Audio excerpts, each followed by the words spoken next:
Billionaire Grandmaster invites black babysitter to play chess for fun. Her first move leaves her dumbfounded. Victoria Hammond thought she was being kind when she invited her babysitter to play chess. She had no idea that one move would shatter everything she believed about the young woman who'd been taking care of her kids for months. If this story resonates with you, don't forget to hit that subscribe button and drop a comment letting me know where you're watching from. Because tomorrow, I'm bringing you another story just as interesting and unforgettable as this one. And trust me, you won't want to miss it. Now, let's dive in. The Pacific Coast Highway stretched like a ribbon of diamonds below Victoria Hammond's cliffside mansion. Each headlight a reminder of the world that moved far beneath her elevated existence. At 42, she commanded a tech empire worth $12 billion. Yet tonight she stood alone in her floor-to-ceiling windows, watching strangers drive to destinations she'd never know. Mrs. Hammond? The voice was soft, respectful, almost apologetic. The twins are finally asleep. Took 3 stories a lullaby, but Mason's breathing is steady now. Victoria turned from the window, her silk blouse catching the warm light of the chandelier. Keisha Williams stood in the doorway of the great room, her hands folded neatly in front of her navy cardigan. At 19, she possessed a quiet dignity that Victoria had noticed but never truly observed. The young woman's hair was pulled back in a simple bun, her dark eyes alert despite the late hour. Thank you, Keisha. I know they can be challenging at bedtime. Victoria's voice carried that particular tone of the wealthy, grateful but distant, appreciative but not quite seeing. I've dismissed the rest of the staff for the evening. You're welcome to stay until I return from the office. Or, actually, Keisha interrupted gently, then caught herself. I mean, if it's all right with you, I'd like to stay. Mason had that nightmare again last night, and sometimes he wakes up confused in new places. Victoria studied her babysitter with fresh attention.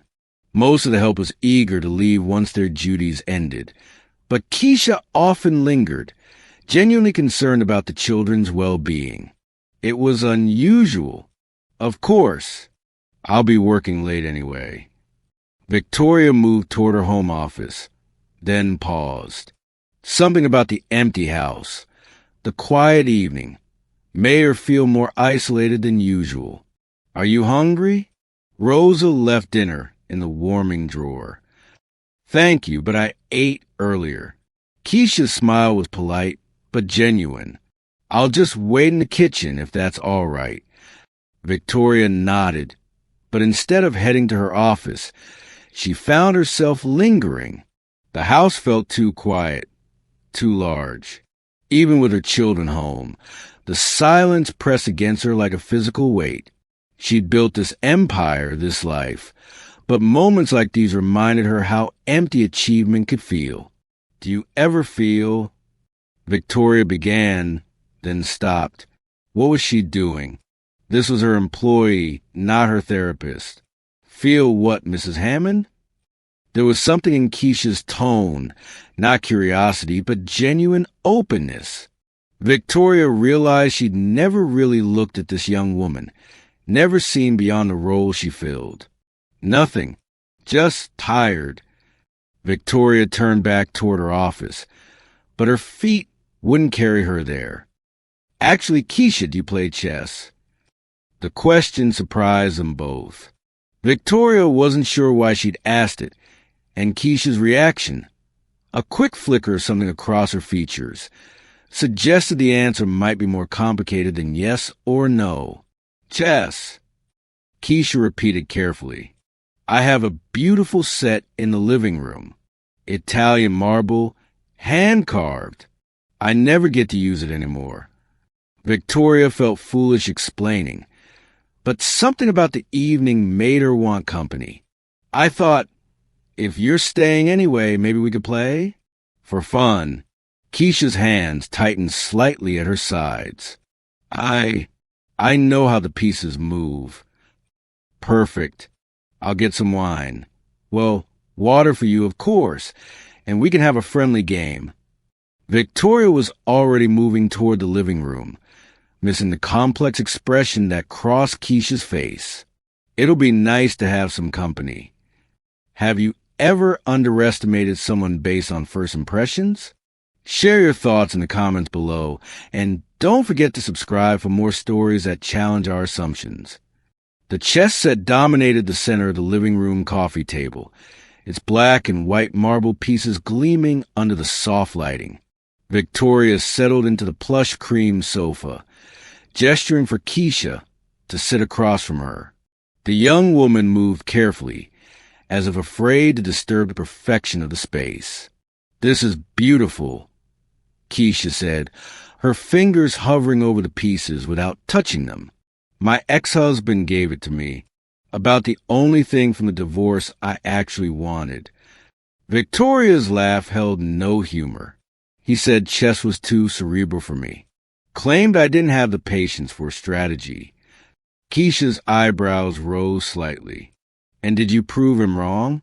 Well, I learned the basics. I play online sometimes." Victoria realized she was being more honest than usual. "Truth is, I'm probably not very good, but it's relaxing, you know? Focusing on something that has clear rules.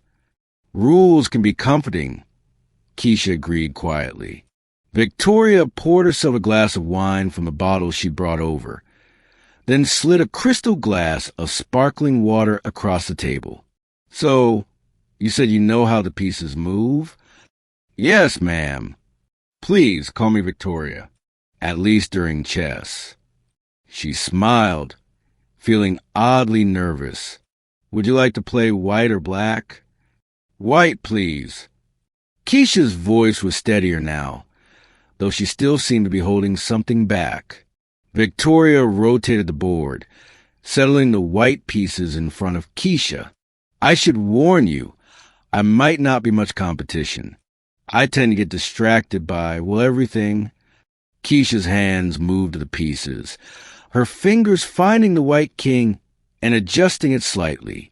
The movement was precise, practiced. Sometimes the best games happen when you're not thinking too hard. "Is that your strategy? Not thinking?" "Something like that." Keisha's smile was enigmatic as she surveyed the board. "Though my grandmother used to say chess isn't about the moves you make. It's about seeing the moves you don't make." Victoria felt a stirring of curiosity. "Your grandmother played?" "She taught me." Keisha's voice softened. "She said chess was the only game where being black didn't matter. The pieces start equal, and everything depends on what you do with them." The weight of that statement settled between them. Victoria sipped her wine, studying Keisha with new interest. There were layers here she'd never suspected, depths she'd never bothered to explore. That's beautiful," Victoria said finally. "I never thought about it that way. Different perspectives, I guess." Keisha's hand moved to the white pieces, hovering over them like a pianist preparing to play. "Should we start?" Victoria nodded, settling back into the sofa with her wine glass. She expected a tentative opening, maybe the standard pawn move she'd seen in online tutorials. She was prepared to be encouraging, patient, maybe even a little instructive. She was not prepared for what happened next. Keisha's hand moved with quiet confidence, lifting the white queen's knight and placing it on f3. The move was swift, sure, and entirely unexpected. Victoria blinked, staring at the board. The knight sat on f3, an unusual opening that she'd never seen before. It wasn't the standard e4 or d4 that beginners typically played. This was sophisticated.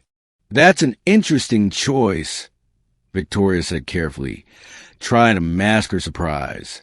"The barn's opening," Keisha said simply, her voice giving nothing away.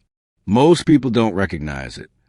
Victoria's wine glass stopped halfway to her lips. The barn's opening. She'd heard of it vaguely from her online research. It was unconventional, risky, and required a deep understanding of chess theory to execute properly. Victoria started, then stopped. She looked at Keisha again, really looked, and saw something she'd somehow missed for months. This young woman wasn't just making a random move. She was playing chess. Real chess. Your move, Keisha said quietly, and Victoria caught something in her tone that made her pulse quicken. This wasn't going to be the casual, friendly game she'd imagined. This was going to be something else entirely. Victoria stared at the board, her wine glass suspended in midair. The knight on F3 seemed to pulse with possibility, its carved marble head pointing toward her side of the board like an accusation.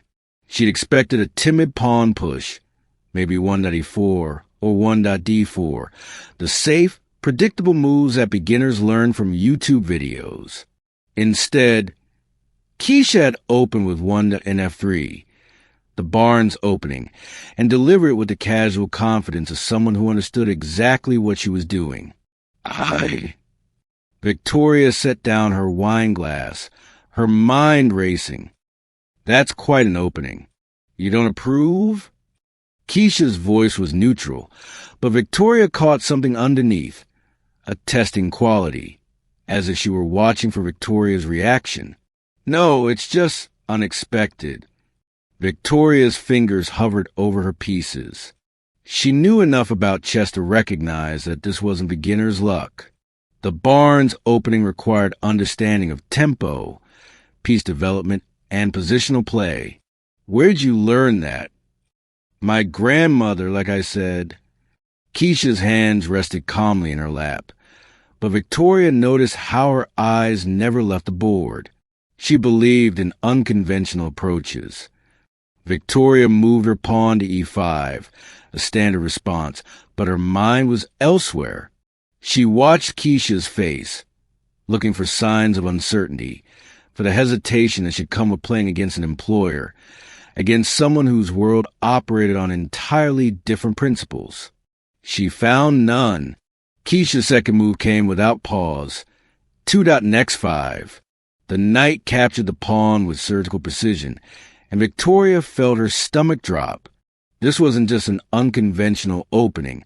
It was a trap, a sophisticated, calculated trap that she walked directly into. Victoria studied the board, her business mind trying to process what was happening. That's the barn's opening gambit. You know it? Keisha's eyebrows lifted slightly, and for the first time, Victoria heard genuine surprise in her voice. I've read about it. Online. Victoria's answer sounded weak even to her own ears. She'd read about it, yes, but understanding it and facing it across a board were entirely different things. It's supposed to be quite aggressive. Aggressive isn't the word I'd use. Keisha's voice carried a new quality now. Not the careful deference of an employee, but something sharper, more assured. I'd call it honest. Victoria made her next move to NC6, attacking the knight, but her hands were trembling slightly. This conversation had shifted into territory she didn't recognize, and she was beginning to understand that she'd misjudged everything about this situation. Honest, Victoria repeated. It puts your intentions on the board from the first move. Keisha's knight retreated to F3, and Victoria realized she was looking at a transposition into the king's Indian attack. No pretense, no false courtesy. You're here to play chess, not to make friends. The words hung between them like a challenge. Victoria felt heat rise in her cheeks, though she couldn't say why. I thought we were making friends. Were we? Keisha's question was soft, but it cut through the air like a blade. Or were you being kind to the help? Victoria's wine glass stopped halfway to her lips. The accusation was gentle, almost conversational, but it landed with devastating accuracy. She thought about her invitation, her casual assumption that Keisha would be grateful for the attention, her certainty that this would be a pleasant way to pass the evening while demonstrating her own generosity. Victoria started, then stopped, because the truth was uncomfortable and she wasn't sure she was ready to face it. Your move, Keisha said quietly. Victoria looked down at the board, but the pieces seemed to swim before her eyes. The game had become something else entirely. Not a casual diversion, but a conversation conducted in a language she thought she spoke, but was rapidly discovering she barely understood. She played 3, D6, supporting her knight, but her heart wasn't in the move. Her mind was replaying the last few minutes, trying to understand how a simple chess game had become so charged with meaning. You're upset, Keisha observed, her voice gentler now. I'm not upset, Victoria paused, searching for the right word. I'm confused. I invited you to play chess, and somehow we're having a completely different conversation. Are we? Keisha's move came smoothly. For D3, supported her knight in preparing to castle. Or are we having the same conversation we've been having for 6 months, just with pieces instead of words? Victoria felt something crack open inside her chest. What do you mean? You've been playing chess with me since the day you hired me, Keisha said, her eyes still focused on the board. Every interaction, every instruction, every please, and thank you has been a move in a game where you assumed you knew all the rules. That's not. Victoria started, then stopped, because it was true, wasn't it? She'd hired Keisha based on a resume and a brief interview. Made assumptions about her capabilities, her background, her potential. She'd been kind, certainly, but it was the kindness of someone who believed she was moving pieces on a board where she held all the advantages. I don't think of you as... Victoria struggled with the words. I mean, I've never considered our relationship as... As what? Keisha's voice was patient, but Victoria heard steel underneath. As chess. Victoria made her next move, 5.BD2, but her hands were shaking now. As adversarial. Chess is an adversarial, Keisha said, her own move coming with practiced ease. It's educational. Every game teaches you something about your opponent, and more importantly, about yourself. And what is this game teaching you? Keisha looked up from the board for the first time since they'd begun playing. Her eyes met Victoria's directly, and Victoria saw something there that made her breath catch. Intelligence, yes, but also a kind of patient sadness. That you're not as different from your ex-husband as you think you are. The words hit Victoria like a physical blow. She set down her wine glass with enough force to make it ring against the marble table. That's not fair, isn't it? Keisha's voice remained calm, but Victoria could hear the hurt underneath.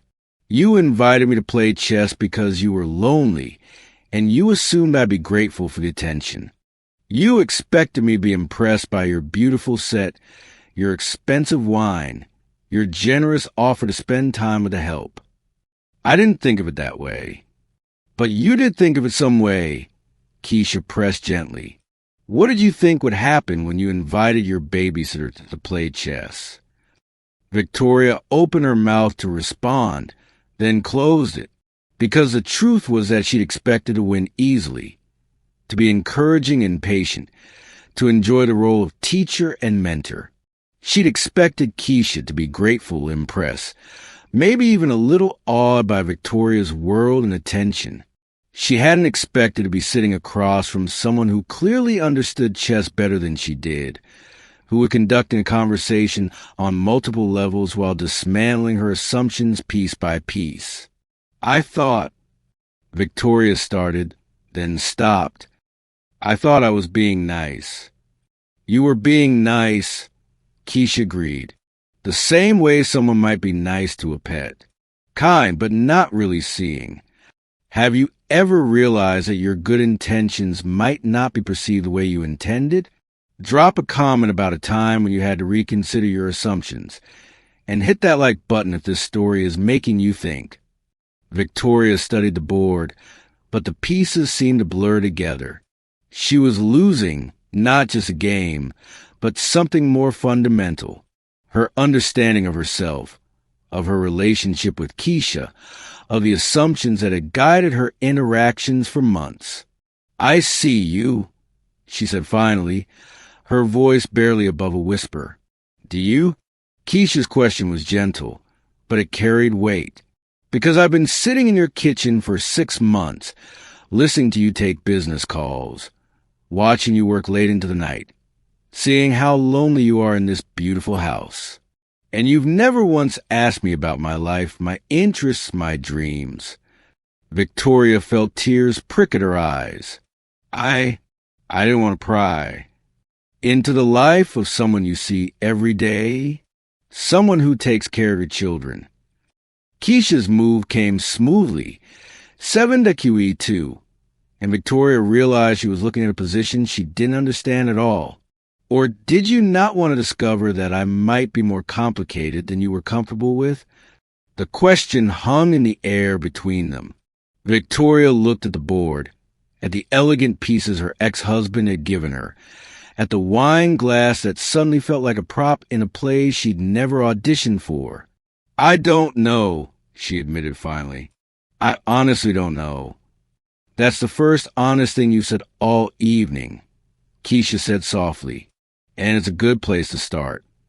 Victoria made her move, ate at an F3, but her heart wasn't in it. She was beginning to understand that this game was about much more than chess, and she was woefully unprepared for the real conversation they were having. What happens now?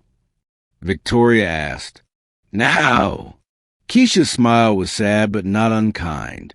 Now we finish the game. And maybe, if you're willing, we start a different conversation. Victoria nodded, though she wasn't sure what she was agreeing to. She only knew that something had shifted between them. Something that couldn't be undone. The evening had begun with her offering charity and entertainment to her employee. Now she was facing someone who had just revealed depth she'd never suspected, and she wasn't sure who was teaching whom. Your move, Keisha said quietly. Victoria looked down at the board, but she was beginning to understand that the real game was just beginning. Victoria stared at the chessboard as if it had personally betrayed her. The position was impossible. Her king trapped, her queen sacrificed, her entire strategy dismantled in 12 moves. 12. She'd been playing online chess for 3 years, had read books, watched tutorials, and prided herself on her logical mind. Yet this teenager, this babysitter who cleaned up after her children and folded their laundry, had just delivered the most elegant checkmate Victoria had ever witnessed. I don't understand, Victoria whispered, her voice barely audible above the sound of waves crashing against the cliffs below. How did you? Keisha's hands were folded in her lap, her expression carefully neutral. Lucky guess. Lucky guess. Victoria's laugh was sharp, edged with something between disbelief and embarrassment. That was the legal's mate. I've read about it, but I've never seen anyone actually execute it. She looked up at Keisha, her blue eyes searching. Who are you? The question hung in the air like an accusation. Keisha shifted uncomfortably, her shoulders tensing as if preparing for impact. I'm your babysitter, Mrs. Hammond. I should probably. No. Victoria's voice was firmer now, though confusion still colored every word. Don't. Just don't pretend that was beginner's luck. She gestured at the board with trembling fingers. You played that combination like you've done it 100 times. Keisha's dark eyes flicked toward the hallway, calculating the distance to the door. Maybe we should call a night. It's getting late and... Answer me. Victoria's tone carried the authority of someone used to being obeyed, but underneath lay something more vulnerable. How does my babysitter know advanced chess theory? The silence stretched between them, thick with unspoken truths. Victoria refilled her wine glass, the liquid sloshing more than necessary. She'd built her empire on reading people, on understanding their motivations and capabilities. How had she been so blind? I told you, Keisha said quietly. My grandmother taught me. Your grandmother taught you legals, mate? Victoria's voice rose slightly. She taught you opening theory and endgame combinations? What was she, a chess master? Keisha's jaw tightened. She was a custodian at a community center. She cleaned floors and emptied trash cans for 40 years. The words came out sharper than intended, but she loved chess. She stayed after work sometimes to watch the club play, and eventually they let her join. Victoria heard the defensiveness in Keisha's voice and felt something crack inside her chest. I didn't mean... Yes, you did. Keisha's composure was slipping, years of careful control beginning to fray. You meant exactly what you said. How could a custodian's granddaughter possibly understand something as sophisticated as chess? The accusation hit Victoria like a physical blow. She opened her mouth to deny it, then stopped. Because Keisha was right. That was exactly what she'd meant, what she'd assumed. The realization made her stomach turn. That's not. I wasn't trying to insult your grandmother. Just me, then. Keisha's voice was quiet, but there was steel beneath the softness. The babysitter who couldn't possibly learn anything more complex than how to change diapers and make sandwiches. Victoria set down her wine glass with shaking hands. I'm sorry. I didn't mean it like that. How did you mean it? Keisha asked, and Victoria realized she didn't have an answer that wouldn't make things worse. The truth was too ugly to say aloud. She'd assumed Keisha was just another college kid working part-time, sweet but unremarkable, grateful for the opportunity to work in such a beautiful home.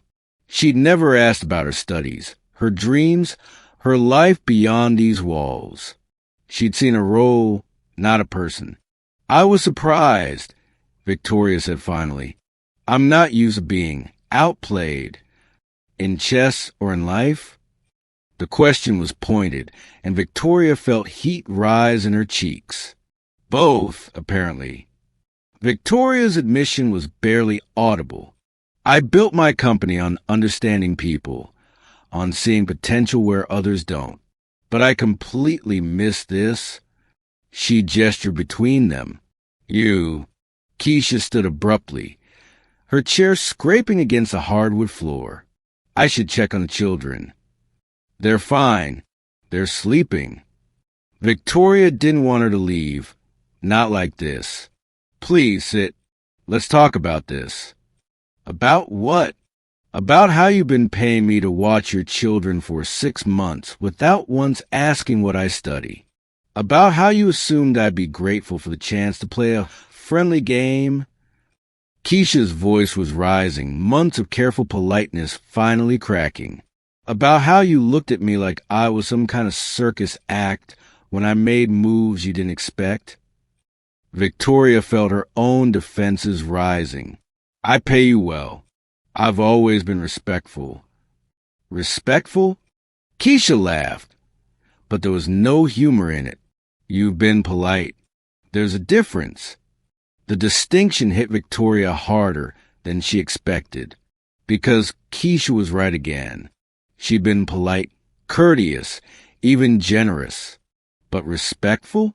Respectful meant seeing someone as an equal, acknowledging their full humanity. When had she ever done that? I asked about your classes. Victoria said weakly. You ask if they're going well.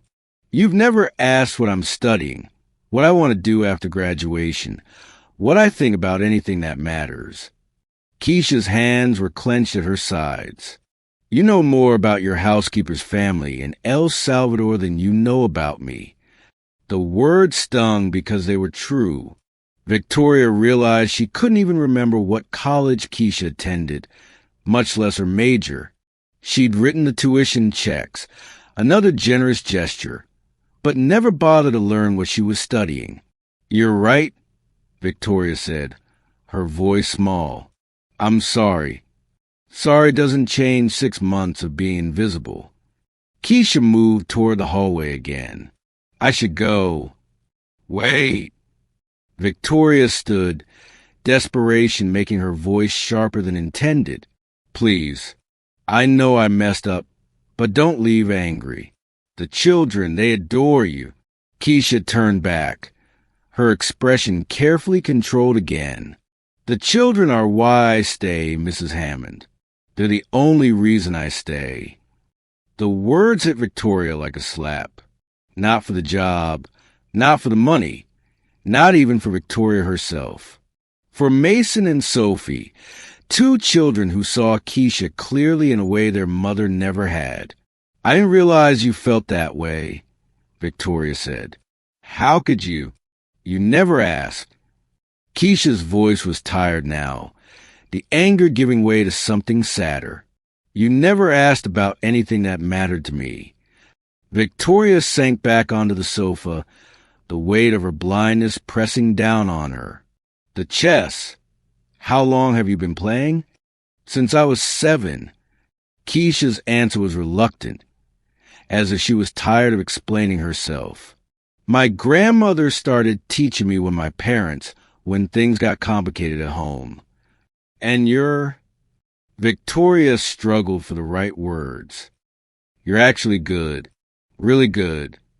I was ranked in the top 50 junior players in California when I was 16. The admission came out flat, matter of fact. I had a full scholarship to Berkeley for their chess program. Victoria's head snapped up. Had? What happened? Keisha's face closed off again. Life happened. Scholarships don't pay for everything, and my family needed help with bills. She shrugged, but Victoria could see the pain underneath. Chess doesn't put food on the table. But you could have... Could have what? Pursued my dream while my little sister went hungry? While my mother worked 3 jobs to keep us housed? Keisha's voice was sharp again. Easy choices when you've never had to make them. Victoria felt something crumble inside her chest. Here was a young woman who'd sacrificed her own dreams to take care of her family, who possessed a brilliant mind that Victoria had never bothered to notice. And what had Victoria done? Offered her a friendly game of chess like she was doing her a favor. I'm sorry, Victoria whispered again, but the words felt inadequate. I know you are. Keisha's voice was gentler now, but distant. But sorry doesn't change what happened. And it doesn't change the fact that you looked at me tonight like I was a puzzle you needed to solve, instead of a person you've been ignoring. Victoria wanted to argue, to defend herself, but she couldn't, because every word Keisha spoke was true. She looked at her like a puzzle, like an anomaly that didn't fit her carefully organized worldview. Can we? Victoria started, then stopped. What was she asking for? Forgiveness? A second chance? The right to feel better about herself? Can we what? Keisha asked, but she was already moving toward the hallway. Can we try again? Tomorrow, maybe? I'd like to know about your chess, about your dreams, about who you really are. Keisha paused at the threshold, her back to Victoria. Why? So you can feel better about yourself? So you can tell people at your next dinner party about your brilliant babysitter? The accusation hung in the air, and Victoria realized she didn't have an answer that wouldn't sound selfish. Because part of her did want to feel better, did want to fix this uncomfortable truth about herself. "Because I was wrong," Victoria said finally, "and because you deserve better than being invisible." Keisha turned slowly, studying Victoria's face. "Do you mean that?" "Yes." Victoria's voice was steadier now. "I mean it." For a moment, something flickered in Keisha's eyes. Hope, maybe, or the possibility of it. But then her expression hardened again. "The children will be up early tomorrow. I'll be here at 7. Her voice was professional again, the brief glimpse of vulnerability gone. "We can pretend this never happened." "What if I don't want to pretend?" Victoria asked. Keisha's smile was sad, knowing. "Then you'll have to prove it, Mrs. Hammond. Because words are just words, and I've heard plenty of those." With that, she disappeared into the hallway, leaving Victoria alone with the chessboard and the uncomfortable truth about herself. The marble pieces sat in their final positions, a testament to a brilliance Victoria had never bothered to see. She picked up the white king, Keisha's king, and held it in her palm. Such a small piece to carry so much weight, so much meaning. Like the young woman who played it, it was more powerful than she'd ever imagined. Victoria closed her eyes and tried to remember the last time she'd been so completely, thoroughly wrong about someone. The memory wouldn't come because she'd spent so long surrounding herself with people who told her what she wanted to hear, who fit neatly into the categories she created. But Keisha didn't fit. She never had. And Victoria was finally beginning to understand that the problem wasn't with Keisha, it was with the categories themselves. How do we break free from our own assumptions about others? Share your thoughts below and hit that subscribe button for more stories that challenge the way we see the world. The house felt different now, charged with the weight of words that couldn't be taken back. Victoria sat in her perfect living room, surrounded by the markers of her success, and felt more alone than she had in years. Because for the first time in a long time, she'd met someone who didn't need anything from her except the one thing she'd never offered, to be seen. The living room had transformed into something neither woman recognized. What began as a casual evening diversion now felt like a battlefield where assumptions lay shattered around the marble chess pieces. Victoria stared at the board, her wine glass forgotten, while Keisha sat with her hands folded in her lap, waiting. "I need to understand something," Victoria said finally, her voice carrying a tremor she couldn't quite control. "That wasn't luck. That sequence, the way you controlled the center, the pawn sacrifice on d5.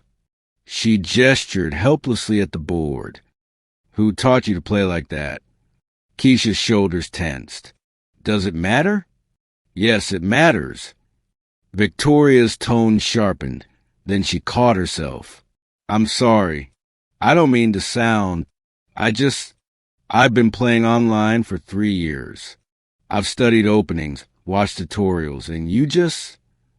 She trailed off, realizing how she must sound. "Destroyed you?" Keisha's voice was quiet, but there was an edge to it now. "That's not what I meant. Isn't it?" Keisha met her eyes directly for the first time since the game began. "You invited me to play chess for fun. You poured yourself wine and got comfortable because you thought you'd be teaching me something. And now you're sitting there trying to figure out how the help got so uppity." The words hit Victoria like a physical blow. "That's not... I would never... Wouldn't you?" Keisha's voice remained calm, but Victoria could see the years of accumulated slights behind her dark eyes. "You've never asked me what I study at UCLA. You've never asked about my family, my interests, my dreams. For 8 months, I've been invisible in your house, except when you needed someone to watch your children. Victoria felt heat rise in her cheeks. You're right. You're absolutely right, and I'm ashamed of that. But please don't think I'm some kind of racist who... I don't think you're racist, Keisha interrupted, her voice softer now. I think you're privileged. There's a difference, but the result is the same. You see what you expect to see. The silence stretched between them, filled with the weight of truth. Victoria's hand shook slightly as she reached for her wine glass, then thought better of it. She needed to be clear-headed for this conversation. Tell me, she said finally. Please, I want to understand.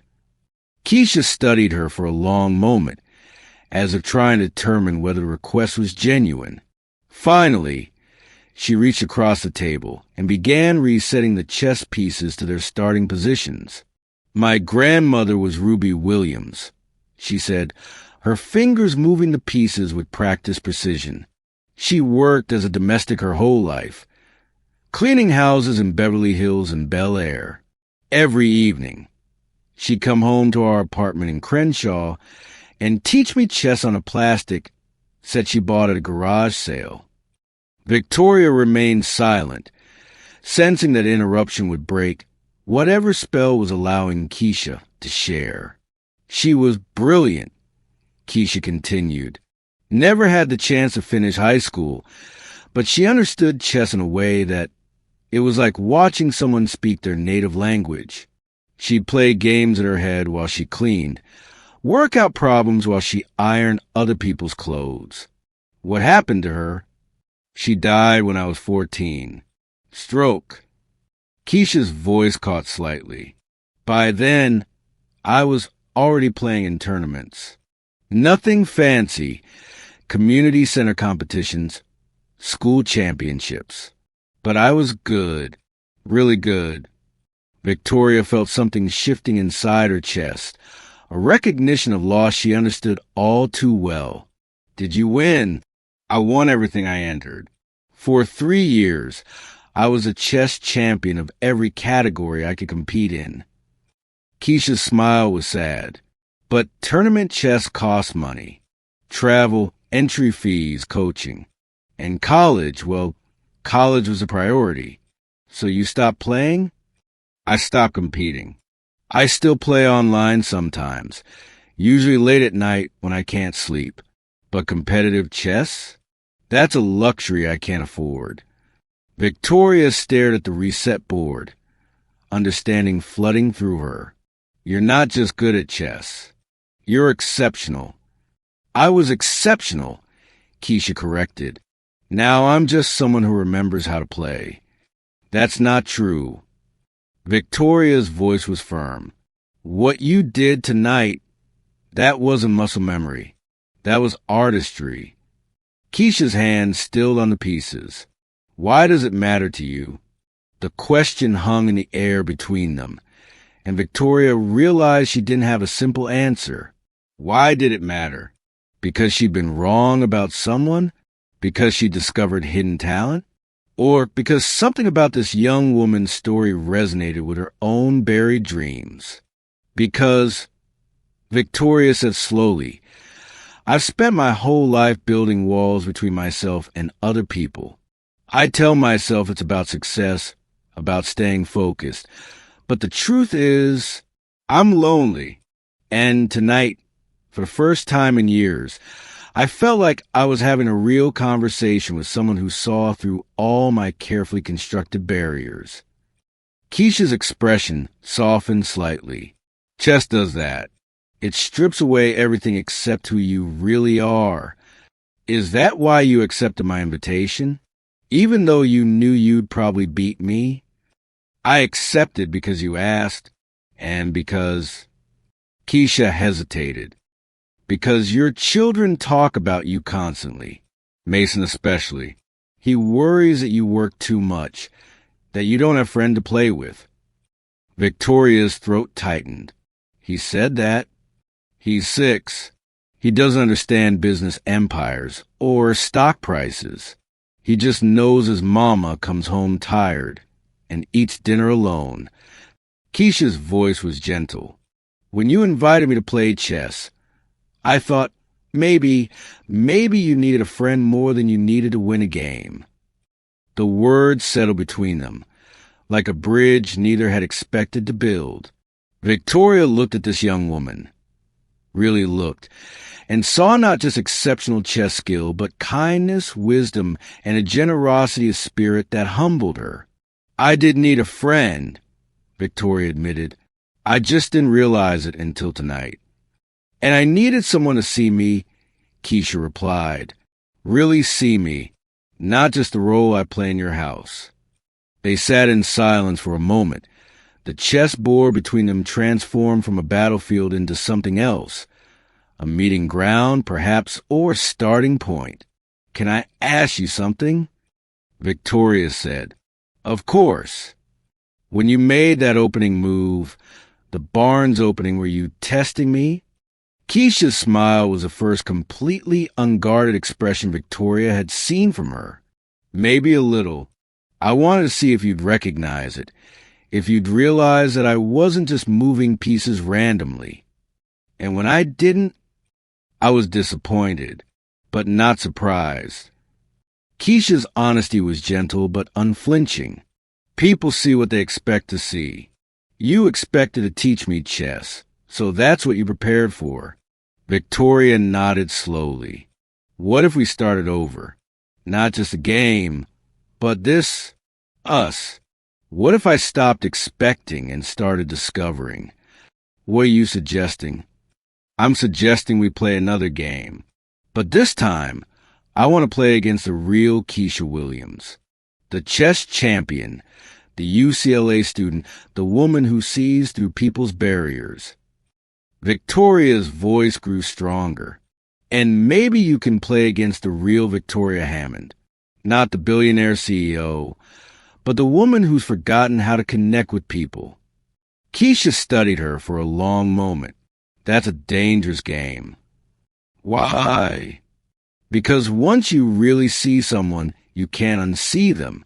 Your whole world changes. Victoria reached across the table and moved her king's pawn forward 2 squares. Then let's change the world. Keisha's smile was brilliant as she mirrored the move. All right, Victoria Hammond, let's play chess. But as their hands moved across the board, both women knew they were playing for much higher stakes than any game. They were playing for understanding, for connection, for possibility that 2 people from completely different worlds could find common ground in the space between black and white squares. What assumptions have you made about people that turn out to be completely wrong? Share your stories in the comments and hit that subscribe button for more tales of unexpected connections. The grandfather clock in the corner chimed 10 o'clock, but neither woman noticed. They were too busy discovering that the most important games aren't won or lost on a board. They're won in the moment when 2 people decide to really see each other. The grandfather clock in the corner chimed midnight as Victoria refilled her wine glass with slightly unsteady hands. For games, Keisha had won 4 games in a row, each victory more devastating than the last. The marble pieces seemed to mock Victoria from their positions. Her king toppled, her strategies dismantled with surgical precision. I need to understand something, Victoria said, her voice tight with confusion and something approaching desperation. Where did you learn to play like that? Keisha's fingers traced the edge of the marble board, her expression guarded. Like what? Don't. Victoria's word came out sharper than intended. Don't pretend you don't know what I'm talking about. That wasn't beginner's luck. That was masterful. The silence stretched between them, heavy with unspoken truths. Outside, the Pacific crashed against the cliffs below, a rhythmic reminder of forces beyond their control. You really want to know? Keisha asked finally, her voice carrying a weight that made Victoria lean forward despite herself. Yes. Keisha stood, moving to the floor-to-ceiling windows that overlooked the coastline. Her reflection merged with the darkness beyond, creating a ghostly double image. I was 7 when my grandmother first showed me how the pieces moved. We were living in a 1-bedroom apartment in Compton, sharing space with my mother and my baby brother.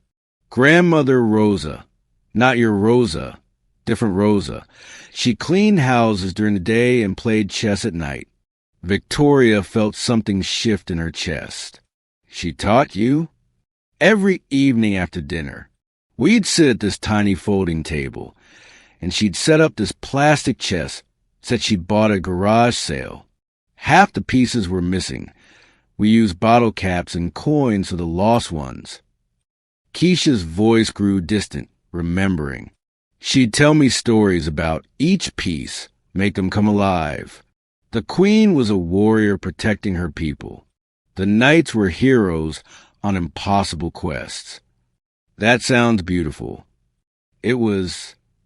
Keisha turned back to Victoria, her eyes reflecting the soft lighting. But it wasn't just stories. Grandmother Rosa had been playing chess for 60 years. She'd learned from her father, who'd learned from his father. She said chess was our family's secret language, a way to stay sharp when the world wanted to make us feel small. Victoria's wine glass sat forgotten as she absorbed this revelation. You were good, even then? I was obsessed. Keisha returned to the sofa, but didn't sit. Instead, she paced slowly, her hands gesturing as she spoke. By the time I was 10, I was beating every adult at the community center. My grandmother started taking me to tournaments in Los Angeles on weekends. Tournaments. Victoria's voice cracked slightly. Scholastic tournaments, mostly. I'd show up with my plastic pieces in a shoebox, surrounded by kids with $1,000 sets and private coaches. Keisha's laugh held no humor. You should have seen their faces when this little black girl from Compton started dismantling their strategies. Victoria felt a chill that had nothing to do with the ocean breeze. What happened? I won. A lot. Keisha's voice hardened. State championships, regional qualifiers. By the time I was 13, I was ranked in the top 10 for my age group in California. College recruiters started calling. College recruiters for chess? Full scholarships to Stanford, Berkeley, UCLA. They wanted me to play for their teams, study their programs. Keisha's pacing stopped. I had a future mapped out. Grandmother Rosa used to say I was going to be the first woman in our family to graduate college, maybe even become a grandmaster. Victoria's heart hammered against her ribs. What happened to that future? The question hung in the air like a challenge. Keisha stared at the chessboard, her jaw tight with old pain. Life happened, she said finally. Grandmother Rosa had her first stroke when I was 14. Mom was working 3 jobs just to keep us afloat, and suddenly I was the one taking care of everything. Tournaments cost money. Entry fees, travel, hotels. We didn't have any of that. But the scholarships require me to keep competing, keep winning. Keisha's voice grew bitter. Hard to maintain a ranking when you can't afford to enter tournaments. The coaches who've been so interested suddenly stopped calling. Turns out, potential isn't worth much if you can't prove it consistently. Victoria felt sick. So you stopped playing? I tried to keep training on my own, but it's not the same. Chess at that level requires constant competition, analysis, coaching. I was playing online games and studying theory from library books while my former competitors had professional trainers and computer analysis. Keisha finally sat down, her shoulders sagging. By the time I was 16, I dropped out of the rankings completely. And your grandmother? Second stroke when I was 17. She needed full-time care, and Mom couldn't afford to quit her jobs. So I became the caregiver. Keisha's voice softened. I'd sit with her for hours, setting up the old chessboard, playing both sides of games she'd taught me. She couldn't speak anymore, but her eyes would light up when she saw me move the pieces. Victoria's throat tightened. When did she? Last year, February 12th. Keisha's voice was barely above a whisper. She held on just long enough to see me graduate high school. I promised her I'd find a way to go to college, make something of myself. Is that why you're working as a babysitter? I'm saving every penny I can. Community college first, then maybe transfer to a 4-year school. It's not Stanford, but it's a start. Keisha looked up at Victoria, her eyes bright with unshed tears. I keep the chess skills sharp by playing online when I can afford internet, but mostly I just remember what it felt like to be good at something. Victoria stared at this young woman, this brilliant, remarkable person she'd been blind to for months. Keisha, I had no idea. I'm so sorry. Sorry for what? You didn't know because I didn't tell you. I learned early that people make assumptions about what someone like me can do. It's easier to be underestimated than to disappoint.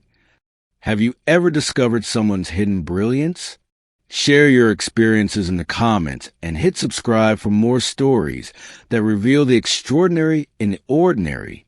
The weight of Keisha's revelation settled over Victoria like a shroud. She thought about her own advantages. Private schools, tutors, opportunities handed to her simply because of where she'd been born and who her parents were. The contrast was devastating. Those games tonight, Victoria said slowly. You were holding back, weren't you? Keisha's smile was sad. I was trying to make it fun for you. But then you asked about strategy, and I started playing a little more seriously. Old habits. A little more seriously? Victoria's voice rose. You destroyed me. For games in a row. You made me look like a child. I'm sorry. I should have. No. Victoria stood abruptly, pacing to the window. Don't apologize. Don't you dare apologize for being brilliant. She turned back to Keisha, her eyes blazing. Do you understand what you've been doing? You've been hiding this incredible gift, this amazing talent, because the world failed you. The world didn't fail me. I just didn't have the resources to compete. That's the same thing. Victoria's voice cracked with emotion. You should be playing professionally, coaching, teaching. You should be using this gift, not hiding it while you change diapers and make sandwiches for my children. Keisha's face hardened. There's nothing wrong with the work I do. I love your children. I'm proud of the job I do for you. That's not what I meant. Isn't it? Keisha stood, her composure finally cracking. You think because I'm smart, because I can play chess, that somehow makes me too good for this work? That caring for your children is beneath me? Victoria felt the conversation spiraling away from her. I'm trying to say you have options. You have talent that could take you anywhere. With what money? With what connections? With what support system? Keisha's voice rose. You think talent is enough? You think being good at something automatically opens doors? I think. You think from a place of privilege that I'll never have. Keisha's words hit like physical blows. You can afford to take risks, to fail, to try again. You've never had to choose between pursuing your dreams and keeping your family fed. Victoria stopped pacing, stung by the truth in those words. You're right. I don't understand that kind of pressure. No, you don't. And that's not your fault, but it's important to recognize. Keisha's voice gentled slightly. I'm not bitter about my choices. I'm proud of what I've accomplished with what I had, but I won't let you diminish the value of the work I do just because you discovered I have other skills. The room fell silent except for the distant sound of waves. Victoria felt ashamed, exposed, forced to confront the assumptions she'd been making even in her attempt to be supportive. "I'm handling this badly," Victoria admitted finally. "Yes, you are." Keisha's bluntness was softened by a slight smile. "But I appreciate that you're trying to handle it all." Victoria returned to the sofa, sitting heavily. "I keep thinking about all the times I asked you to help with simple tasks. Spoke to you like you were just help. I am help. That's my job. But you're also a chess prodigy who could probably run circles around most of the executives I know." "Former chess prodigy," Keisha corrected. "And chess intelligence doesn't automatically translate to business intelligence, doesn't it?" Victoria leaned forward. "Strategy, pattern recognition. Thinking 10 moves ahead, reading your opponent. That sounds like business to me." Keisha was quiet for a long moment, considering. "I suppose there are similarities." "More than similarities. You've been studying me, my children, my household, adapting your approach based on what works and what doesn't. That's exactly what I do in boardrooms." "Maybe." Keisha's voice was thoughtful. "But boardrooms require more than intelligence. They require confidence, connections, credentials. Things I don't have." Victoria felt something crystallizing in her mind, a possibility that excited and terrified her in equal measure. What if you could have them? "What do you mean?" What if there was a way to get you back into competitive chess? Real competition with proper support? Keisha's eyes widened. "Victoria, that's impossible. I'm years behind and I can't afford." What if cost wasn't an issue? The question hung between them, loaded with possibility and danger. Keisha stared at Victoria as if seeing her for the first time. "You're not serious." "What if I am? Why would you?" Keisha shook her head. "You don't owe me anything. This is my life, my choices. Maybe it's not about owing. Maybe it's about recognizing waste when I see it." Victoria's voice grew stronger. "I built my career on identifying overlooked assets, undervalued opportunities. You represent both. I'm not an investment opportunity." "No, you're not. You're a person with extraordinary talent who deserves a chance to use it." Victoria paused. "But I'm also a businesswoman, and I can see potential that others have missed." Keisha was silent for a long time, her fingers absently moving chess pieces on the board. "Even if you're serious, even if you could help financially, I'm not the same player I was at 17. I'm rusty, out of practice. I'd need months of intensive training just to get back to where I was. So I probably fail. Spectacularly. Publicly." Victoria smiled. "Welcome to my world. I fail spectacularly and publicly about twice a week. The difference is I've learned that failure is just expensive education. Easy to say when you can afford expensive education. True, but that's exactly why I'm offering to help. I can afford the risk. You can't. That doesn't mean the risk isn't worth taking." Keisha looked at the chessboard, then at Victoria, then back at the board. "You don't really know me. What if I'm not worth the investment?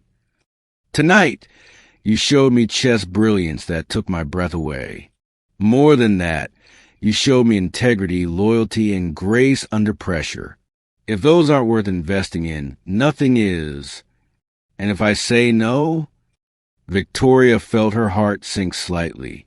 "Then you say no. Nothing changes. You keep caring for my children.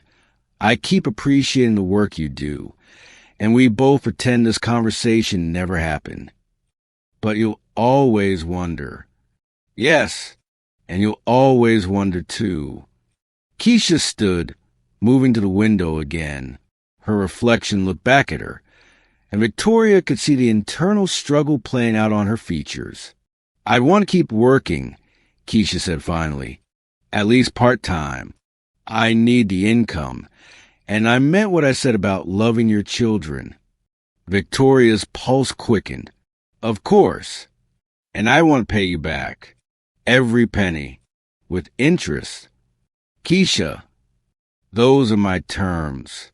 If you're going to help me, it's a loan, not charity. I pay it back when I can." Victoria nodded, afraid to speak and break the spell. "And if I fail, if I crash and burn and embarrass us both, you don't get to say I told you so or treat me differently. Deal." Keisha turned from the window, her eyes bright with possibility and terror. "Then yes. God help us both, but yes." Victoria felt tears prick her eyes. Really? But I have one condition." "Anything."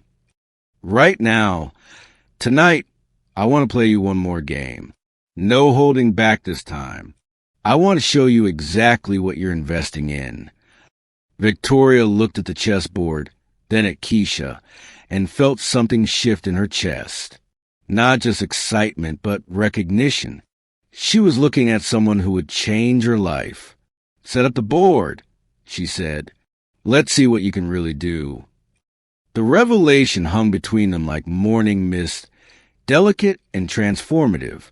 Victoria sat motionless, her wine glass forgotten, staring at the young woman who had just shattered every assumption she'd held.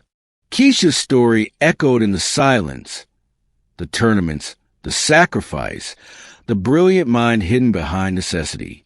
"You gave up everything," Victoria whispered, her voice thick with emotion she didn't expect. "For your family." Keisha's shoulders straightened slightly, a gesture Victoria now recognized as strength rather than deference. "I didn't give up anything. I chose differently. But the scholarships, the opportunities, are still there." Keisha's fingers traced the edge of the chessboard, her touch reverent. "Chess isn't going anywhere.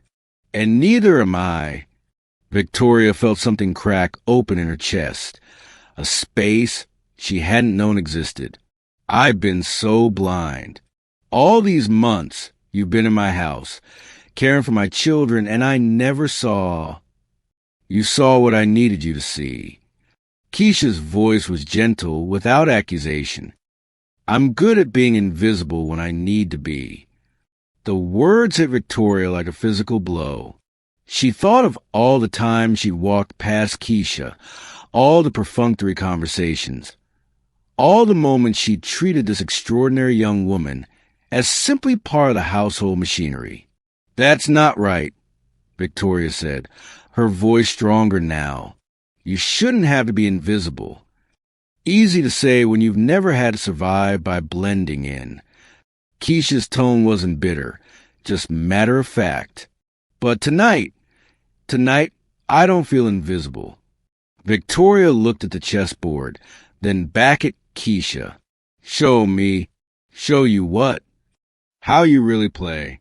Not the careful game you've been playing with me. Show me what you showed them at those tournaments." Victoria leaned forward, her eyes bright with genuine curiosity.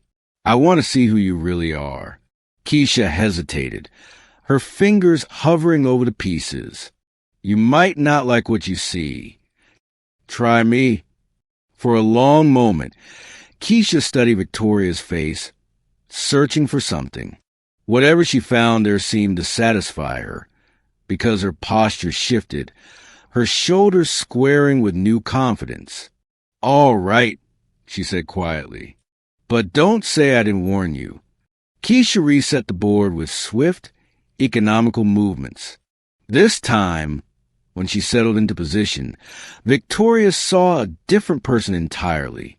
The careful deference was gone, replaced by the focused intensity of a predator. Her dark eyes swept across the board with calculating precision. "Your move," Keisha said, but her tone had changed. This wasn't the polite babysitter anymore. This was the champion Victoria had never been allowed to see. Victoria moved her king's pawn forward 2 squares. E4, the most common opening. Safe, predictable. Keisha's response was immediate. The Sicilian defense, C5. But the way she moved the piece, the confidence in her gesture, made Victoria's breath catch. This wasn't just a move, it was a statement. The Sicilian, Victoria murmured, recognizing the opening from her online reading.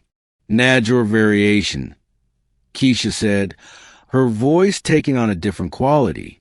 My grandmother's favorite. She said it was like jazz. You start with structure, then improvise your way to victory. Victoria made her next move, but she was already feeling the difference.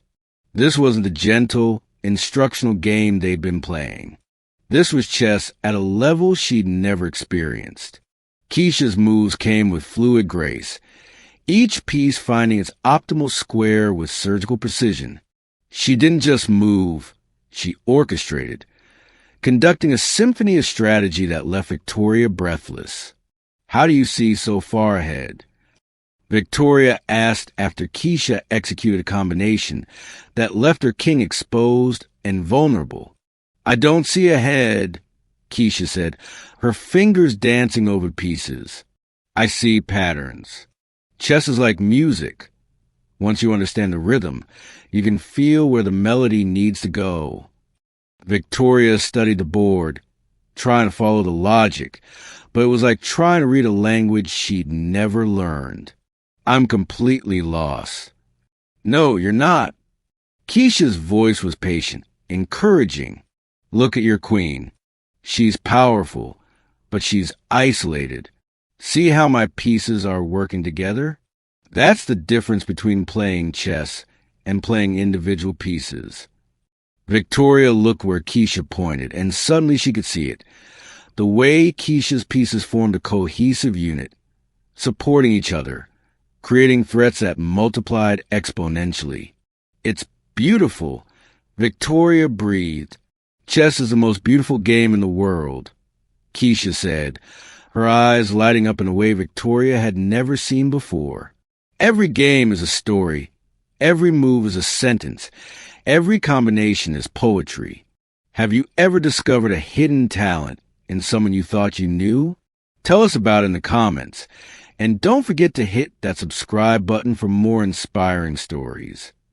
As they played, Victoria began to see glimpses of the young woman she'd been blind to. The way Keisha's whole being came alive when she talked about chess strategy. The gentle way she explained complex concepts without condescension. The passion that radiated from her when she described her grandmother's teachings. Why didn't you tell me? Victoria asked as Keisha executed another devastating combination. All these months, why didn't you say anything? Keisha paused, her hand hovering over her knight. Would you have believed me? The question hit Victoria like a slap. She thought about her assumptions, her casual dismissal of Keisha's intelligence, her unconscious belief that brilliance looked a certain way, and it didn't look like a 19-year-old black babysitter from Compton. I don't know, Victoria admitted, the honesty painful. That's why I didn't tell you. Keisha's voice was gentle, but firm. People see what they expect to see. I learned early that it's easier to exceed expectations than to fight them. Victoria felt tears prick her eyes. I'm sorry. I'm so sorry I never saw you. You're seeing me now, Keisha said simply. That's what matters. They continued playing, but the game had become something else, a conversation, a bridge, a way of understanding each other that transcended words. Victoria found herself laughing when Keisha showed her a particularly elegant trap, gasping when she demonstrated a beautiful sacrifice. Your children are lucky, Keisha said as she moved her bishop into position for checkmate. They have someone who's willing to learn, to grow, to admit when they're wrong. They have you, Victoria said. Someone who sees their potential, who believes in them even when they don't believe in themselves. We all need someone like that, Keisha said, her voice soft with meaning. Victoria looked at this remarkable young woman, really looked, and saw not just intelligence, but wisdom, not just talent, but grace, not just skill, but soul. Checkmate, Keisha said gently, but her eyes weren't on the board. They were on Victoria, full of something that looked like hope. Beautiful, Victoria whispered, and she wasn't talking about the chess game. For the first time in months, Victoria didn't feel alone in her mansion. She felt seen, understood, connected to another human being in a way that had nothing to do with money or status or power. "Thank you," Victoria said, her voice thick with emotion. "For what?" "For trusting me enough to show me who you really are." Keisha smiled, and in that smile, Victoria saw the future, not just of their friendship, but the woman she herself could become if she was brave enough to keep learning, keep growing, keep seeing. The clock on the mantel chimed midnight, but neither woman moved to end the evening. They sat in the soft glow of the living room lights, the chess pieces scattered between them. Like bridge stones across a river, they'd both decided to cross. "One more game?" Victoria asked, and her voice held a note of something she'd forgotten she could feel. Joy. The following Tuesday arrived with December's first real cold snap hitting Los Angeles, and Victoria found herself checking her watch every few minutes. Keisha would arrive at 6:30, as she had for the past 3 weeks, and they'd settled into their routine. Chess after the children were asleep, conversations that stretched past midnight, a connection that had become the brightest part of Victoria's week. But today felt different. Today, Victoria's board of directors was meeting in her home office, and the weight of their upcoming merger discussions pressed against her chest like a stone. "Victoria, we need to discuss the optics of this Hamilton partnership," announced Margaret Whitfield, the silver-haired board member who'd been Victoria's mentor for 15 years. "There are concerns about cultural integration, and frankly, about whether their management team can adapt to our standards." Victoria nodded absently, her mind already drifting to whether Keisha would want to analyze the Queen's Indian defense tonight. They'd been working through complex positional theory, and Keisha's insights had been, "Are you listening?" Margaret's voice cut through her thoughts. "This is about a $2 billion acquisition, not whatever domestic situation you're distracted by." Heat flashed across Victoria's cheeks. "Of course I'm listening." "Continue." For the next hour, the discussion grew increasingly pointed. Board members questioned whether the predominantly Asian management team at Chin Technologies could fit with Hammond Industries' culture. The language grew more coded, more careful, but Victoria recognized the undertones. She'd heard them before in different contexts, about different people. "We need to be strategic about integration," said Robert Sterling, adjusting his gold cufflinks. "These people have different work styles, different priorities. We can't just assume they'll adapt to our way of doing things. Their quarterly reports show exceptional performance," Victoria countered, but her voice lacked conviction. "Numbers don't tell the whole story," Margaret replied. "Cultural fit matters. We've built something here, a certain standard, a certain type of person who thrives in our environment. We can't risk diluting that." The doorbell rang at precisely 6:30, and Victoria's heart lifted despite the tension in the room. Through the tall windows, she could see Keisha's silhouette, backpack slung over her shoulder, chess book tucked under her arm. "Who is that?" Robert asked, glancing toward the entrance. "My babysitter," Victoria said quickly. "She's here for the evening." "Interesting choice," Margaret murmured, watching as Keisha disappeared from view. "Very contemporary of you." Something in her tone made Victoria's stomach clench, but she pushed the feeling aside. She's excellent with the children. I'm sure she is, Margaret said, her smile sharp. Though I hope you're being careful. These young people today, especially from certain backgrounds, well, you can never be too cautious about who you let into your home. Victoria's mouth went dry. What do you mean? I'm just saying, with your position, your wealth, your influence, you're a target. And sometimes the people closest to us aren't who we think they are. Margaret's eyes glittered with something that might have been concern or might have been malice. I've seen it happen before. A young woman, struggling financially, gains access to a wealthy household, earns trust, and then what? Victoria's voice came out sharper than intended. Well, there are always opportunities for someone clever enough to exploit them. Information, connections, access to people who matter. These chess games you've been having. She's probably gathering intelligence on your business practices, your social circle, your weaknesses. The words hit Victoria like ice water. That's ridiculous. Is it? Robert leaned forward. You said she's exceptionally bright. Smart enough to challenge you at chess. You mentioned that level of intelligence, combined with her circumstances. It's not paranoia to be cautious. Victoria's hands trembled as she reached for her water glass. She's not. She wouldn't. Wouldn't what? Margaret's voice was gentle now, motherly in its concern. Victoria, darling, you have such a generous heart. But you can't let kindness blind you to reality. This girl has been in your home for months, watching, learning, earning your trust. The chess games were probably calculated from the beginning. The room felt like it was spinning. Victoria thought of Keisha's quiet confidence, her brilliant analyses, her stories about her family. Had it all been performance? Had she been played by someone she'd begun to consider a friend? I should go check on the children, Victoria said, standing abruptly. Of course, Margaret said. And Victoria, perhaps it's time to consider a different childcare arrangement. Someone more appropriate for your position.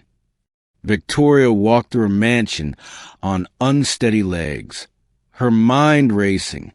She found Keisha in the kitchen, helping 8-year-old Sophia with homework while baby Tyler played with blocks nearby. Mrs. Hammond, Sophia called out, Keisha's helping me with my math problems. She's really good at explaining fractions. Victoria forced a smile. That's wonderful, sweetheart. Why don't you go get ready for bed? I'll be up to read to you in a few minutes. As Sophia bounded upstairs, Victoria remained in the doorway, studying Keisha's profile. The young woman was patient with Tyler, building towers and applauding when he knocked them down. Her movements were natural, unstudied, but wasn't that exactly what made her so dangerous? Everything okay? Keisha asked, glancing up with those intelligent eyes that Victoria had come to treasure. You look upset. Just work stress, Victoria replied, her voice sounding foreign to her own ears. Board meeting ran long. Want to talk about it? Sometimes it helps to bounce ideas off someone outside the situation. The innocent offer felt like a trap now. Was this how it started? Casual questions about business. Innocent enough to seem natural, but designed to extract information? Actually, Victoria said, her throat tight, I think we should skip chess tonight. I'm exhausted, and I have an early morning. Keisha's face fell slightly. Oh, okay. Of course. I'll just get Tyler settled and head out. Actually, Victoria's voice came out harder than she intended. I think it might be better if we keep things more professional going forward. The chess games, the late-night conversations. is probably not appropriate given our working relationship." The words hung in the air like smoke. Keisha's hand stilled on the blocks she'd been stacking, and when she looked up, her eyes were wide with confusion and hurt. Did I do something wrong?" Keisha's voice was small, uncertain. "No, not wrong exactly. I just think we should maintain clearer boundaries. You're here to watch the children, not to socialize with me."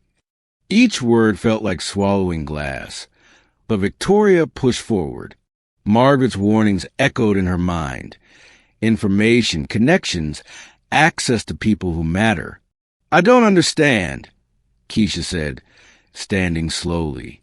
I thought we were friends."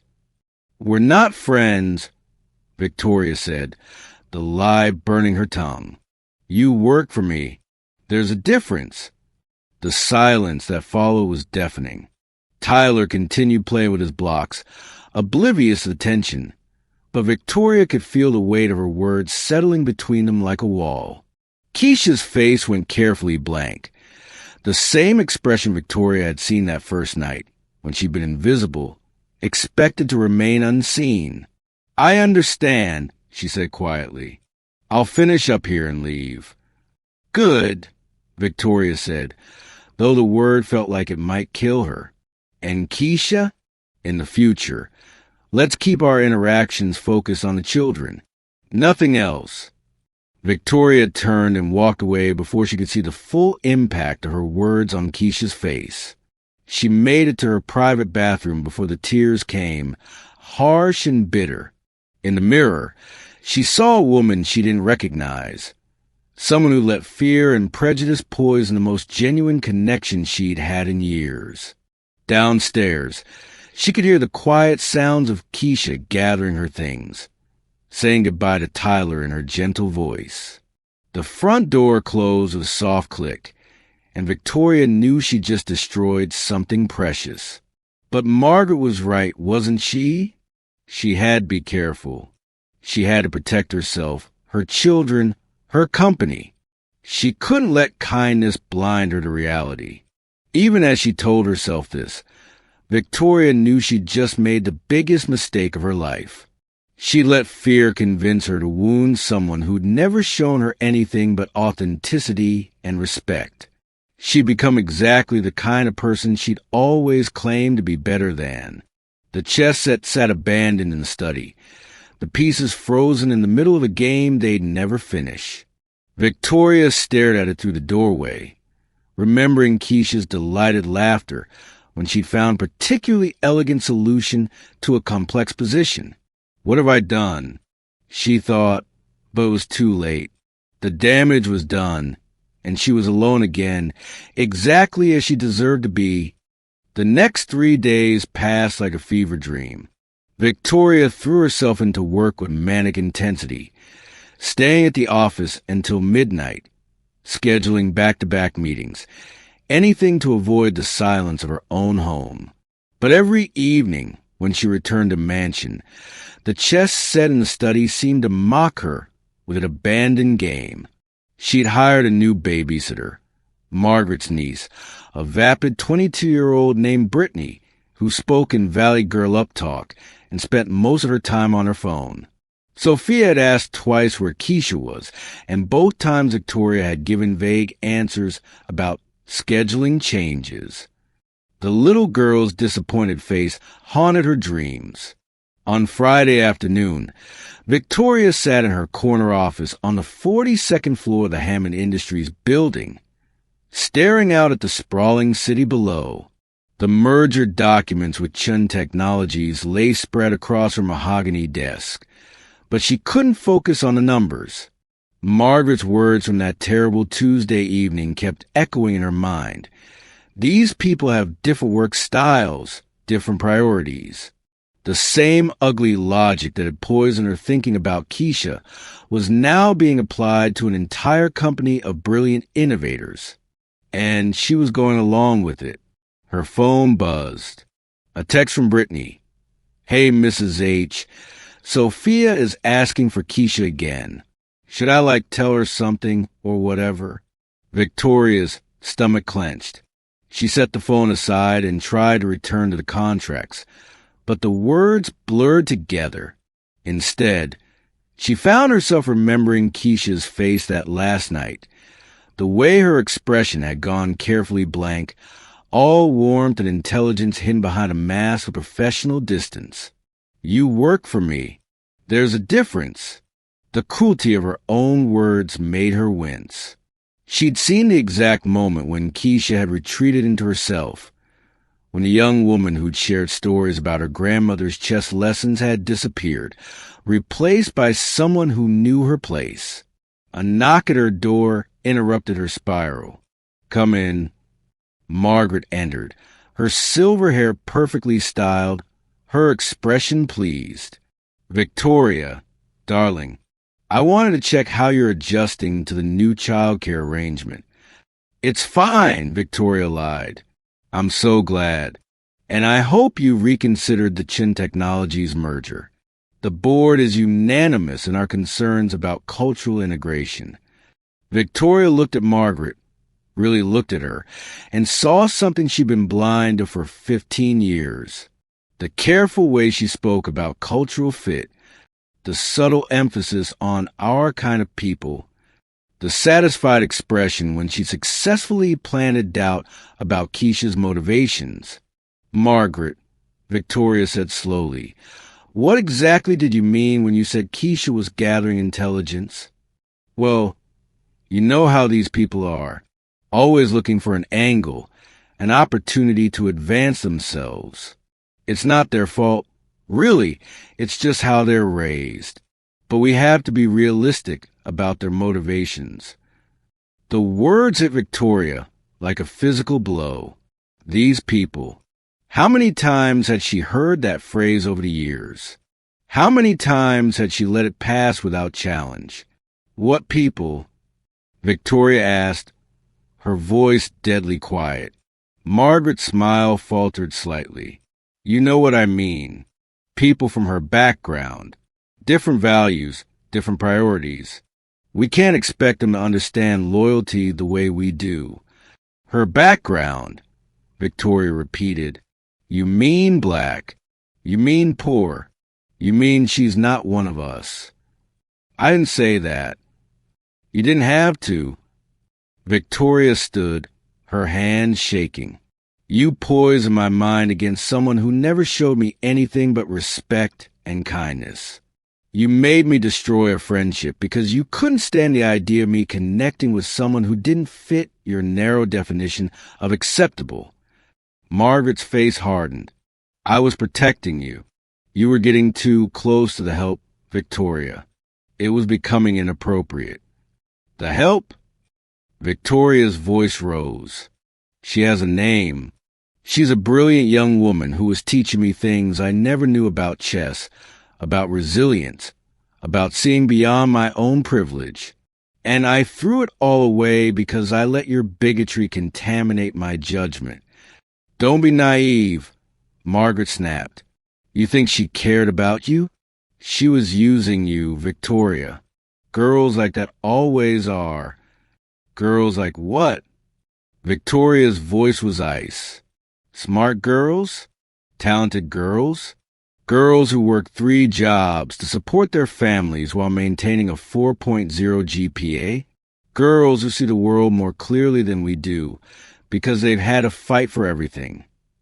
Margaret's mouth opened and closed like a fish. You can't be serious." "I've never been more serious." Victoria walked to her desk and picked up the Chin Technologies merger documents. "And I'm done listening to your coded language about cultural fit and our kind of people.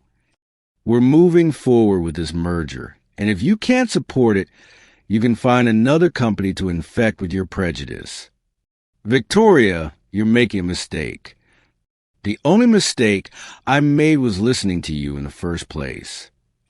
Victoria's voice was steel. "This conversation is over, and so is your position on my board." Margaret's face went white. "You can't be serious." "I'm deadly serious. You have 24 hours to submit your resignation, or I'll have security escort you out. After Margaret left, Victoria sank into her chair, her whole body trembling. She'd just severed a professional relationship that had spanned 15 years. But for the first time in days, she could breathe clearly. Her phone rang. Sophia's school. Mrs. Hammond? This is Principal Rodriguez. I wanted to let you know that Sophia had a bit of a difficult day. She's been asking about Keisha, and when I explained that she wouldn't be working for your family anymore, she became quite upset. Victoria's heart clenched. Is she okay? She's fine physically, but emotionally, she's taking this hard. She mentioned that Keisha was helping her with math, and that she felt like Keisha really understood her. I think she saw her as more than just a babysitter. After ending the call, Victoria sat in her empty office as the sun set over Los Angeles.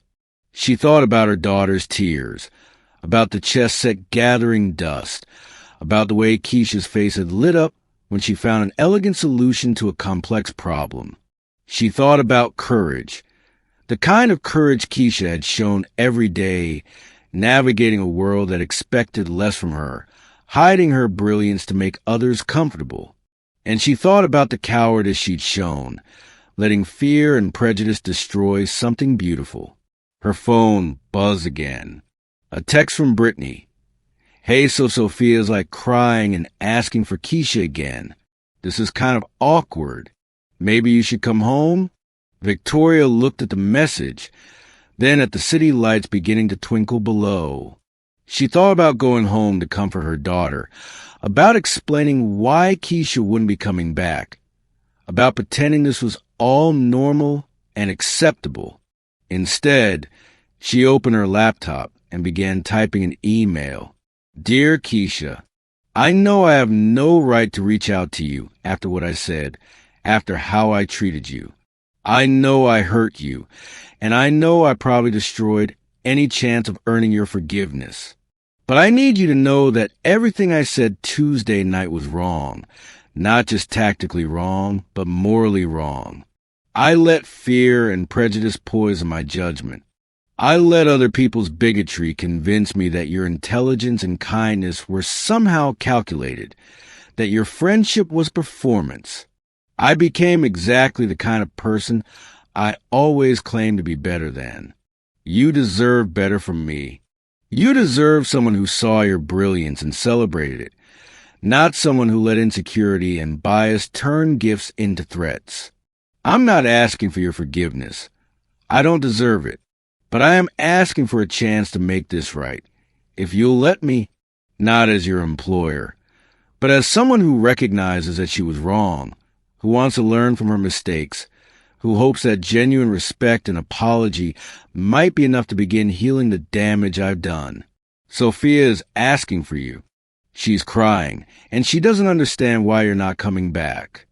I don't know what to tell her, except that I made a terrible mistake, and I'm hoping you might be willing to give me a chance to fix it. If you're willing to talk, I'll be at Griffith Observatory tomorrow evening at sunset. There's a chess table near the main entrance. I'll be there waiting for as long as it takes. I'm sorry, Keisha. I'm so deeply sorry. Victoria. She read the email 3 times, her heart pounding. Then, before she could lose her nerve, she hit send. Now all she could do was wait, and hope that the brilliant young woman she'd wronged might be generous enough to give her a second chance. The community center on Vermont Avenue buzzed with quiet concentration on Saturday morning, December 21st. Victoria sat in her Tesla outside the building for 20 minutes, watching through the large windows as children and teenagers hunched over chessboards, their faces lit with the same intensity she'd seen in Keisha's eyes during their games. The Los Angeles Youth Chess Championship banner stretched across the front entrance, and Victoria's heart hammered against her ribs. She'd spent 3 sleepless nights crafting her apology, deleting draft after draft, knowing that words alone couldn't bridge the chasm she created. But this morning, she'd finally understood what she needed to do. Taking a deep breath, Victoria stepped out her car, the custom wooden chess set tucked under her arm, the same one where they'd shared their first game, their first real conversation, their first moment of genuine connection. Inside, the energy was electric. Young players from across the city had gathered for the tournament, and Victoria felt a surge of recognition as she spotted familiar tactical patterns being played out on dozens of boards. This was Keisha's world, the world Victoria had never bothered to ask about, never thought to explore. "Excuse me." Victoria approached the registration table, her voice uncharacteristically tentative. "I'm looking for Keisha Washington. I believe she's competing today." The elderly black man behind the table looked up from his clipboard, his eyes sharp and assessing. "And you are?" "Victoria Hammond. I was her employer." His expression cooled slightly. "Ah, the lady who broke that girl's heart." Victoria's cheeks burned. "I made a terrible mistake. I came here to apologize, to try to make things right." "Making things right ain't always possible, Miss Hammond. Sometimes damage is permanent." He studied her face carefully. "But Keisha's got a good heart. Maybe too good. She's playing board 7, if you want to watch. Tournament rules. No talking to players during matches." Victoria nodded gratefully and made her way through the crowded room. She found Keisha locked in concentration across from a boy who couldn't have been older than 16. Even from a distance, Victoria could see the elegance in Keisha's play, the same thoughtful precision that had captivated her months ago. As she watched, Victoria noticed something that made her chest tighten with emotion. Keisha's opponent was struggling, clearly outmatched, but instead of pressing her advantage ruthlessly, Keisha was playing moves that gave the boy opportunities to find better responses. She was teaching through play, nurturing his development even in competition. It was pure Keisha, brilliant, generous, thinking of others even when she had every right to focus solely on winning. The game ended 20 minutes later with Keisha's victory, but she spent several minutes afterward analyzing key positions with her young opponent, helping him understand where he could improve. Her patience and kindness radiated across the room, and Victoria felt fresh shame at how she treated this extraordinary woman. "Keisha," Victoria called softly as the young woman stood to leave the board. Keisha turned, and Victoria saw the exact moment recognition hit. Her face went carefully neutral, the same protective mask she'd worn after their confrontation. "Mrs. Hammond, I didn't expect to see you here." "I needed to find you," Victoria said, her voice barely above a whisper. "I needed to apologize, to explain." "There's nothing to explain," Keisha interrupted, her tone polite but distant. "You made your position clear. I understand my place." The words hit Victoria like a physical blow. "No, you don't understand. What I said that night, it wasn't true. None of it was true." Keisha glanced around the busy room, clearly uncomfortable with the attention their conversation was drawing. "This isn't the place for this discussion." "Then come with me," Victoria said desperately. "Please, give me 5 minutes to explain what really happened."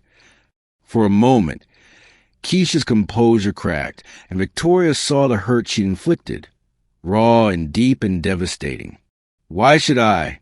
So you can remind me again that I'm just hired help? That I was foolish to think we could be friends?" "Because I brought this." Victoria lifted the chess set, her hands trembling. "Because I spent the last week learning about your tournament record, your ranking, your coaching work with kids in your neighborhood. Because I'd fire my entire board of directors, and I'm here to ask for your forgiveness." Keisha's eyes widened. "You did what?" "I chose you," Victoria said simply. "I chose truth over prejudice, connection over comfort. I chose to be the person you helped me become instead of the person I was afraid to stop being. They stood in the middle of the bustling tournament room, the noise and activity swirling around them like a storm while they remained frozen in their own bubble of reckoning. "There's a courtyard out back," Keisha said finally. "We can talk there." The small garden behind the community center was quiet, decorated with string lights and a few weather benches. Victoria set the chess set on a picnic table and began arranging the pieces with shaking hands. "I was scared," she began, not looking up from the board. "My board members, they planted seeds of doubt about your motives, about whether you could be trusted. They made me question everything about our friendship, and I let them. Because I'm black," Keisha said quietly. "Because I'm young, and I clean your house and watch your children." "Yes," Victoria admitted, the words scraping her throat raw. "Because of all those things, and because I was too much of a coward to examine my own prejudices until it was almost too late." She finally looked up, meeting Keisha's eyes. "But mostly because I was terrified that you were too good to be true, that someone as brilliant and kind as you couldn't possibly want to be friends with someone like me." "Someone like you?" Keisha's voice was soft, confused. "Someone lonely," Victoria whispered. "Someone who spent so many years building walls that she forgot how to let people in. Someone who's been successful at everything except being genuinely human." Keisha was quiet for a long moment, her fingers tracing patterns on the wooden table. "Do you know what hurt the most? It wasn't that you didn't trust me. It was that you made me feel invisible again. For those few weeks, playing chess with you, I felt seen. I felt like my mind mattered, like I mattered. And then you made me disappear." Tears slipped down Victoria's cheeks. "I'm so sorry. I'm so incredibly sorry. I've been invisible my whole life," Keisha continued. "In school, teachers saw a black girl from the wrong neighborhood and assumed I wasn't college material.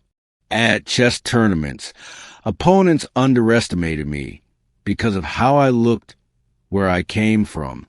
I got used to proving myself over and over, to never be enough on first glance."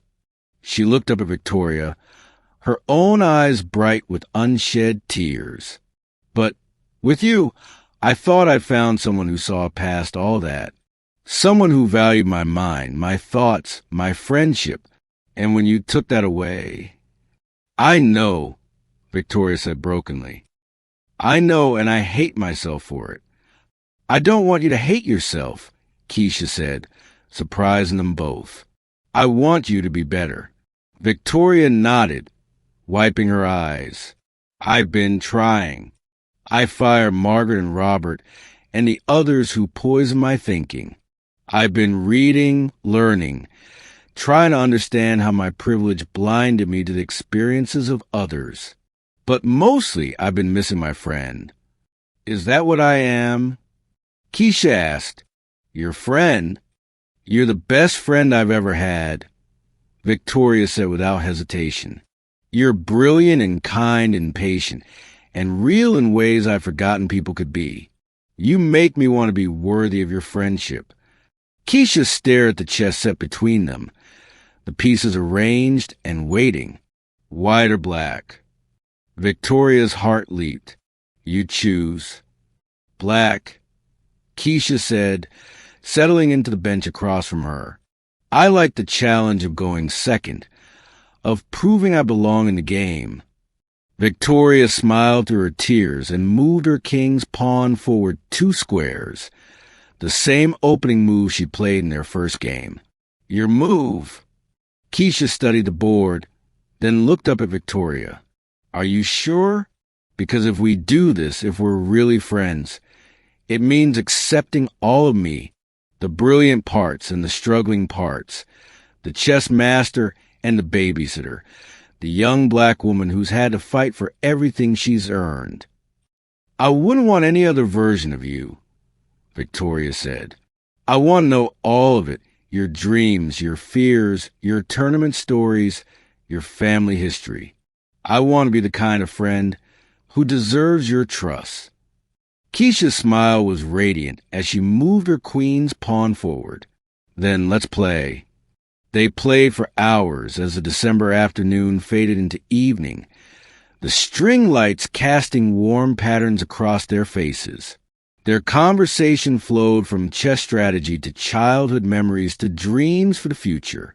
Victoria learned about Keisha's scholarship applications, her goals of becoming a teacher, her work coaching younger players at the community center.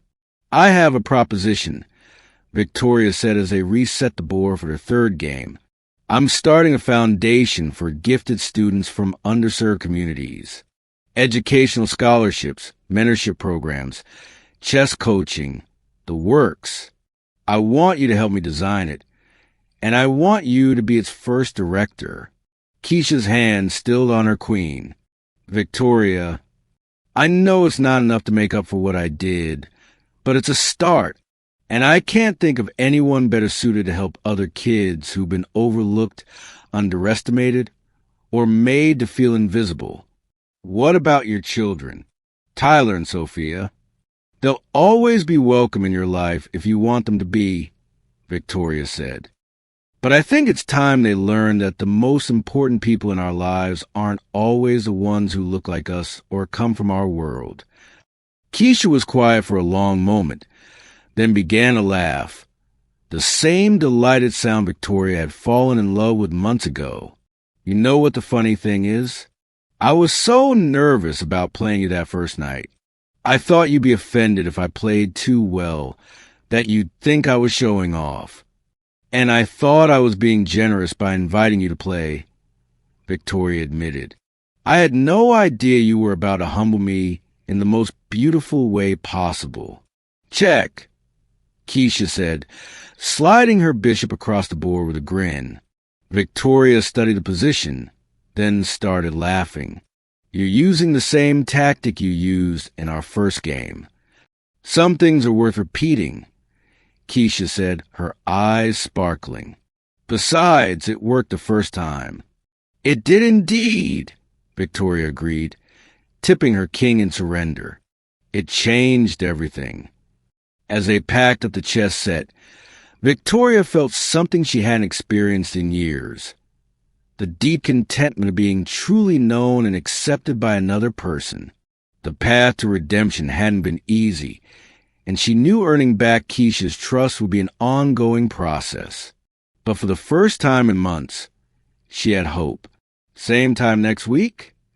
Keisha asked, slinging her backpack over her shoulder. Actually, Victoria said, I was thinking we'd make it twice a week. I have a lot of catching up to do if I'm going to be a worthy opponent for the future director of the Hammond Foundation. Keisha's smile lit up the entire courtyard. Challenge accepted, Mrs. Hammond. Victoria, she corrected gently. Just Victoria. Challenge accepted, Victoria. As they walked back toward the community center, Victoria felt the weight of her past mistakes balanced by the promise of their future friendship.